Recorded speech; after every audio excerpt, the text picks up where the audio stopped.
What's down, people, and welcome back to another episode of Ghetto Gospel. So where we left off at. Last week, we talked about Abraham's wife Sarah finally kicking the bucket after 127 years. We also talked about Abraham mourning her and making moves to buy a burial plot. The last thing we talked about was how even though he was mourning his wife, Abraham was still in "you ain't about to play me" mode and wanted to make sure that everybody saw that he bought the land for the burial plot, so couldn't nobody come back later and say nothing. And now we caught up. So before we get into this chapter, I'm gonna tell y'all now, it's gonna be a long one, so I'm probably gonna have to break it up into 2 episodes.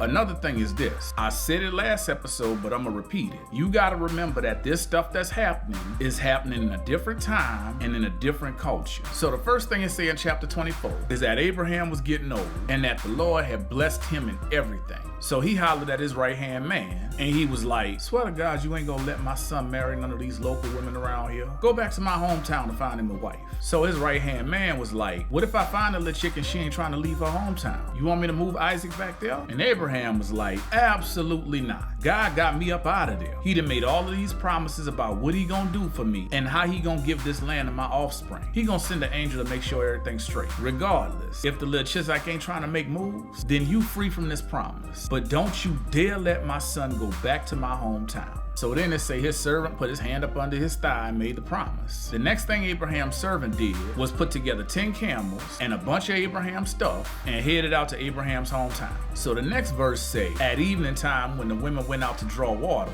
Abraham's servant made the camels kneel down beside a well outside the town. Then homeboy prayed, "Lord God of Abraham, you see me standing at this well. Please make it happen for me today and show kindness to Abraham. How about this? I'm gonna ask one of these girls for a drink. If she give me a sip and offer to get a drink for my camels too, let her be the one." And it literally say that before he finished talking, a bad little chick named Rebecca showed up at the well carrying a jar on her shoulder. And she was one of them good clean girls. And she just happened to be the granddaughter of Abraham's brother. So homeboy came at sis like, "Say, little mama, let me get a sip of that water." And she not only gave him a sip of water, but she gave some to all of his camels until they had enough too, which probably was a few trips, cause camels be drinking.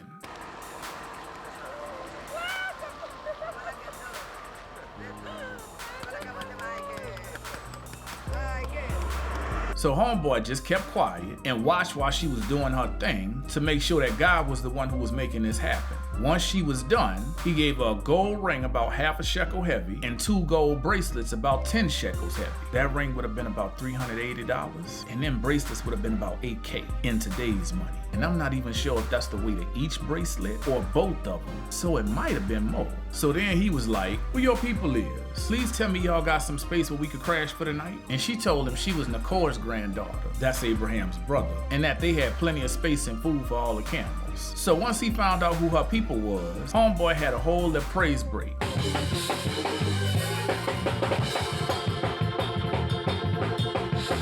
I ain't gonna repeat all the stuff he said in his praise break, cause it's a lot. And based on the next verse, homegirl Rebecca must have thought that man was tripping and figured it was time to catch a cut before something crazier than his praise break happened. So she ran home and told her mama what happened. And that's where we gonna stop it for this episode. So that's it for this one. If you feel like you missing something, you definitely are this week. Some of that stuff gonna be an extended cut that's dropping on Wednesday, and then we gonna take on the rest of the chapter next week. If you don't know Jesus, but you trying to get to know him, check out the first link in the description down there. I'll see y'all then, and as always, peace, and I hope y'all people straight.